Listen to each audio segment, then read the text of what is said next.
Galera, me fala o seguinte: se você tivesse na sua casa e do nada chegasse um pedido de prisão pra você, o que você faria? Você aceitava o pedido de prisão? Ficaria normal? Ficaria tranquilo? O que você faria numa situação? Mas, aliás, pra você, você não fez nada de errado, mas todo mundo sabe que você fez. E lembrando, nesse caso dessa ficção, você também é um ditador supremo. Pois é. É o caso de Nicolás Maduro, que agora a Secretaria-Geral da OEA quer mandado de prisão do TPI contra Nicolás Maduro. Para o Maduro, ele não fez nada para receber um pedido de prisão no TPI, mas para o mundo inteiro, ele com certeza fez muita coisa. Pois é, galera, tá sendo agora o pedido de prisão pro próprio Nicolás Maduro, né, pro TPI. Vai acontecer? Não sei se vai acontecer, porque assim, já me surpreende o fato do Maduro não ter sido feito esse pedido para ele no TPI, ou seja, isso aí já me surpreende muito. Se até o Benjamin Netanyahu, há pouco dias atrás, quase sofreu isso, ou seja, o Putin. E aí, como é que o Maduro não tá no meio dessa lista, não é mesmo?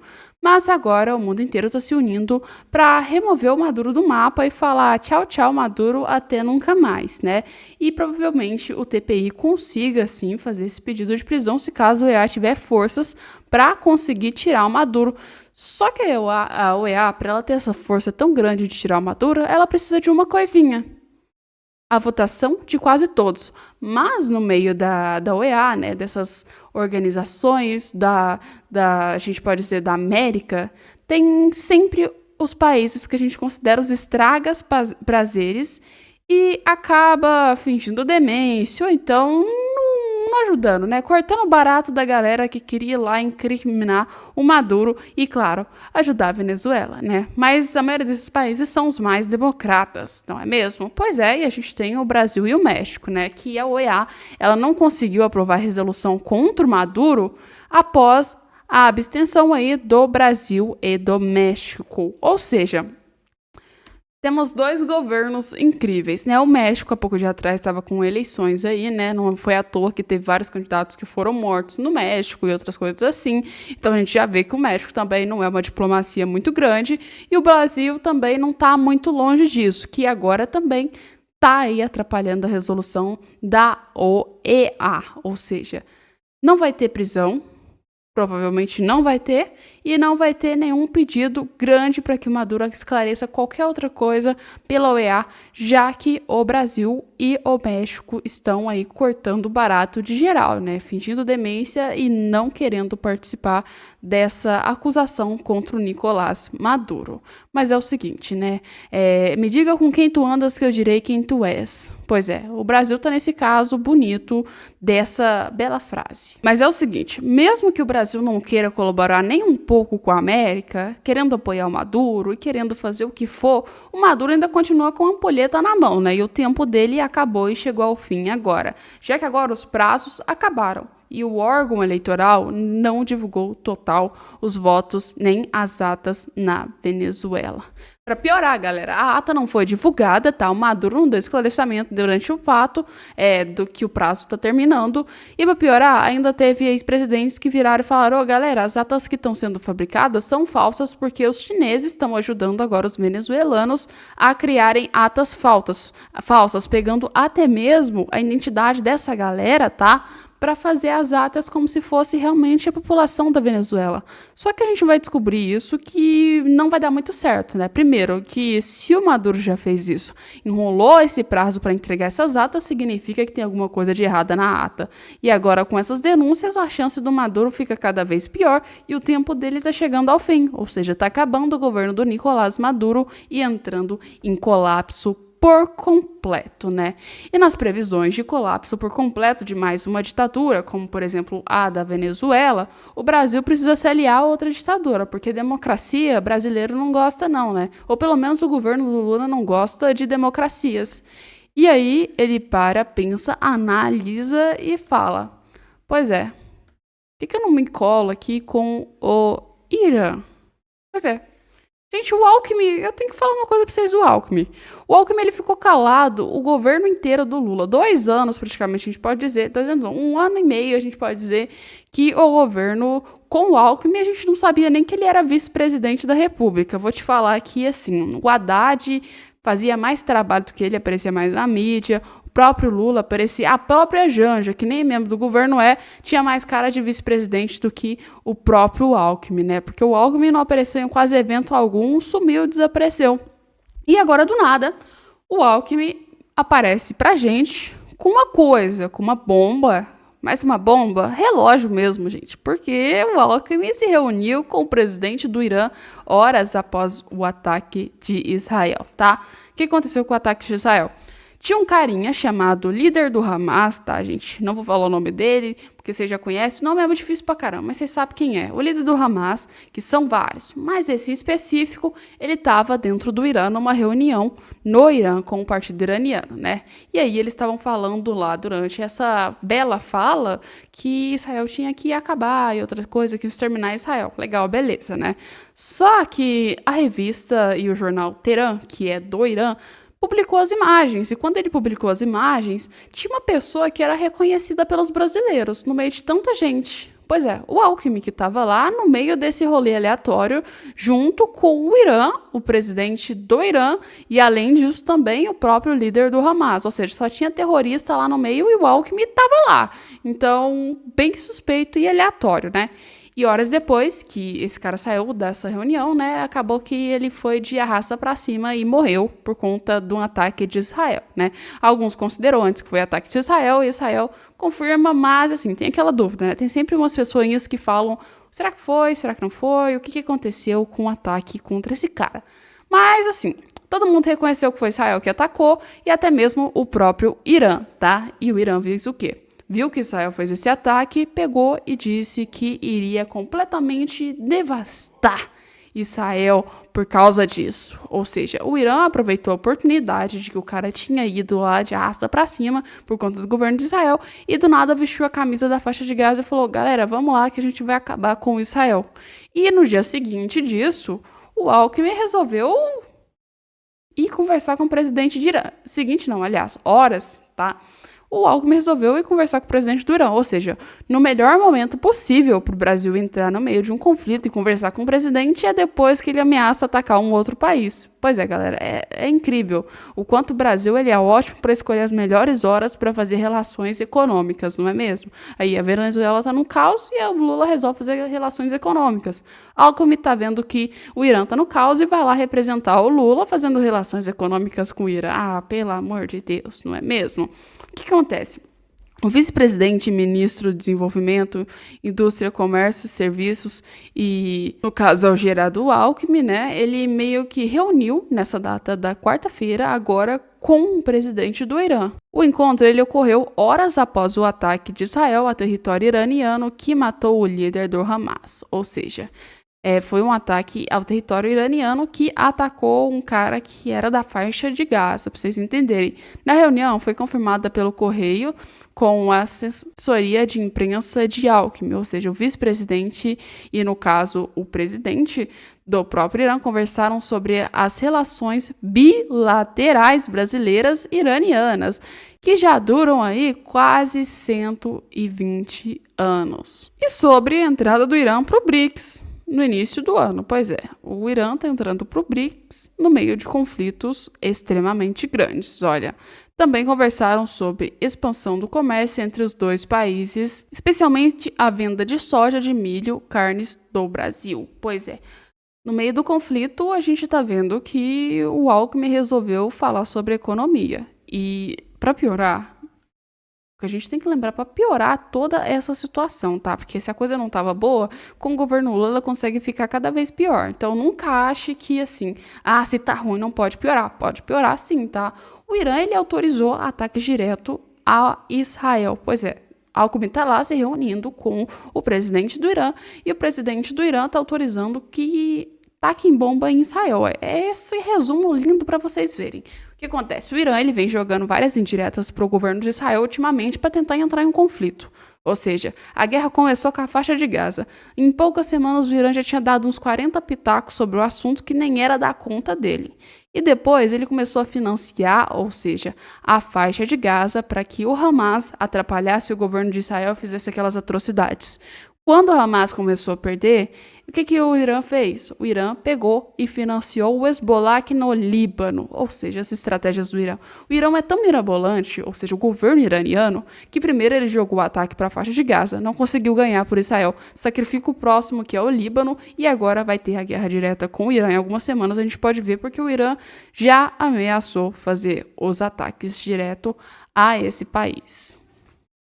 E assim, o Irã vem usando todos os países e todos os métodos possíveis para acabar com Israel. É por inveja? Não sei, mas com certeza por incômodo de Israel são dos países mais bem desenvolvidos ali na região e não apoiar e não se render, né? Vamos não se render ao regime iraniano, porque o que a gente sabe é que no Oriente Médio quem manda é o Irã. E tem vários países que são relacionados e ligados com o Irã, tá? Tem outros que não, obviamente, mas claramente a estratégia do lugar que Israel se encontra é muito, mas muito incômoda para o Irã. Da mesma forma que na Rússia também era incômodo ao lugar que a própria Ucrânia se encontrava, ou seja, o que aconteceu? A Ucrânia quis entrar para a OTAN e claramente os russos foram lá e atacaram, não é mesmo?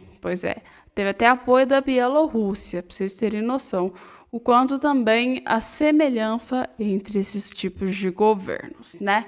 E falando em governo, desgoverno, em ataque, não ataque, a gente tem que lembrar que no Brasil a situação não tá feia para todo mundo e até mesmo para quem gosta de comprar, tá? Inclusive eu adorava comprar, principalmente em roupas, em compras, por exemplo, da Shein, da Shopee e outras coisas. Agora fodeu, ninguém vai poder mais comprar absolutamente nada, porque as taxas das blusinhas valem a partir dessa quinta. Vamos ver como calcular, né? Porque o sistema de cálculo, além de ficar louco e ser desnecessário, a gente vai ter que pagar ainda, né? A partir dessa quinta-feira, o imposto de 20% começará a incidir sobre as compras internacionais de até $50, ou seja, em plataforma online como AliExpress, Shein e Shopee, tá? A retomada da taxação foi por aprovação pelo Congresso Nacional no primeiro semestre desse ano e sancionada pelo presidente Luiz Inácio Lula da Silva, tá, gente? O que acontece? Algumas plataformas chegaram a antecipar a cobrança do tributo para dia 27 de julho, ou seja, entre elas a AliExpress e até mesmo a Shopee. A justificativa foi que não é levado em conta a data de compra ou a chegada da mercadoria no país, mas o dia de declaração que importa entre enviada para a Receita Federal, ou seja, tá nem aí pro dia que foi aí que você comprou ou não. Se chegou na Receita Federal e já estava na data, você aí vai ter que pagar imposto. Segundo risco, né, é o prazo estabelecido foi pensado para que as plataformas de vendas online se organizem no fim da informação do consumidor do preço e que será pago pelo produto e quais impostos são iniciados pela compra. Com a medida, o imposto de 20% vai incidir sobre itens baixos, como de $50, né, que a gente pode dizer, e até mesmo que chega aí R$ 286, e a cotação também de 31 de julho de 2024, ou seja, começou, já está valendo, a gente já vai pagar imposto. A legislação não mudou para quem estava acima aí, né, dos sem procedência, a gente pode dizer assim, dos US$ 50, ou seja, quem estava pagando compras acima e já estava pagando imposto que valia, né? E agora é de US$ 50 a caso US$ 3.000, ou seja, chega aí a 16,96 mil na cotação aí, então, em 31 de julho de 2024, o consumidor pagará uma taxa de 60% sobre o valor da compra. Em ambos os casos, a compra inferior ao valor sobre os US$ 50 também será cobrada no imposto sobre, no caso, então, de circulação de mercadorias e serviços. O valor estabelecido pelo Estado, né, com a alíquota que varia de 17% a 22%, tá? Ao fazer as contas, lembre-se de aplicar o valor da taxa de 20% sobre o total dos impostos e depois aplicar o valor do ICMS do seu estado sobre o valor do produto com o imposto de importação. Após todas essas etapas, você chegará ao montante final de ser pago, ou seja, você paga a sua compra acima dos US$ 50, tá? Desses US$ 50, você tem que descontar 25%, porque esses 25% vão ser a mais do valor que você vai ter que pagar, entende? Então, resumindo, é uma grana grande, ou seja, se você já paga caro, galera, para você comprar as compras internacionais, agora piorou, você vai pagar mais caro ainda e além disso a Receita Federal vai te mandar uma cartinha muito bonitinha escrito pague seu imposto. Pois é a nova versão do governo PT. Pois é, nem blusinha você consegue comprar mais. E para piorar, vamos mais além para vocês terem noção quanto isso é ruim. Se você não pode comprar sua blusinha bonitinha para você vestir todos os dias, pois é, quem compra também produtos importados da China, como por exemplo varejistas e outras pessoas que tentam revender esses produtos, vão pagar imposto. Ou seja, se comprando da internet ou não comprando da internet, você vai cobrar mais caro cada vez ainda. Ou seja, tributação, ou seja, imposto. E você vai levar de um jeito ou de outro, ou seja, tanto comprando no físico quanto comprando no online. Só que no online você vai ver descaradamente. No físico não, vem em forma de inflação e outras coisas nesse sentido, né? Mas em tese, independente de qual esteja a sua posição, você vai aí tomar um imposto legal do Haddad. Aí o Haddad vira e reclama, fala: "Ai, por que me chamam de taxade? Por que será, Haddad? Não é mesmo?" E enquanto o governo Lula vem com essa questão de vamos taxar as comprinhas, tem outra coisa que está pegando fogo, que é as queimadas que são aí no governo Lula, que aumentaram, né? Aliás, na Amazônia, e foi registrada a pior em julho desde 1998, ou seja, batendo o recorde histórico do foco de incêndio. Quem não se lembra do governo Lula no início virando e falando: "A nosso palco é proteger a Amazônia e Yanomami feminista e até mesmo LGBT." Porque todos os palcos possíveis que o governo Lula pensou que poderia proteger, ele não conseguiu resolver nenhum deles. Principalmente a Amazônia, né, que agora teve seu recorde desde 1998. Quantos governos não passaram? Pois é, o governo Bolsonaro não chegou nesse recorde. O governo Lula, no seu terceiro mandato, já conseguiu fazer um dos piores desde a história. E a chance disso melhorar não é grande. A chance vem aí de piorar. Então, cadê os deputados de Manaus? Cadê a galera de Manaus para criticar isso? Porque o governo Lula está destruindo a Amazônia, ao contrário de se preocupar com ela, né? E cada vez mais a gente está vendo as queimadas aumentando, a situação ficando cada vez pior para aí, né, a floresta amazônica e também vamos falar que isso aí atrapalha muito a vegetação e a flora também do lugar. Ou seja, o Brasil está perdendo uma quantidade de espécies de plantas, de animais que tem lá que está sendo atingido por causa dessas queimadas.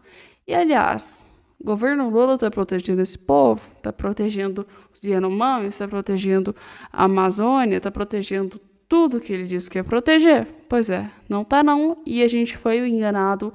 E mais uma mentira descarada do PT. E dessa vez tem muita gente que vai sofrer com isso. E a Amazônia, a gente tem que lembrar que é um fato que não é só pelo Brasil, tá? A Amazônia tá aqui grande parte no Brasil, mas o mundo inteiro lucra com a Amazônia e financia a Amazônia, tá bom? E o governo Lula tá usando esse financiamento para cá, para prevenir queimada, não é mesmo? Porque as queimadas estão aumentando. Então, a chance da gente ver que provavelmente quando o governo Lula sair em 2026, quem for pegar vai pegar um caos legal, vai ser grande, porque cada vez os setores ficam mais pior e o governo Lula destrói ainda mais o Estado brasileiro, destrói o governo brasileiro, destrói tudo que tem no Brasil e cada vez fica pior. Mas a gente vai ficar aqui com vocês no vídeo só com essas matérias, porque tem mais matéria chegando para vocês às 10 horas da noite. Então fica aí para não perder nossos conteúdos. E um beijo e até o nosso próximo vídeo aqui no canal. E assim, espera porque o conteúdo é bom e vai ser legal, você vai gostar do conteúdo porque traz muita informação para vocês. Então um beijo e até o nosso próximo vídeo aqui e aguardem, porque a gente vai trazer mais conteúdos.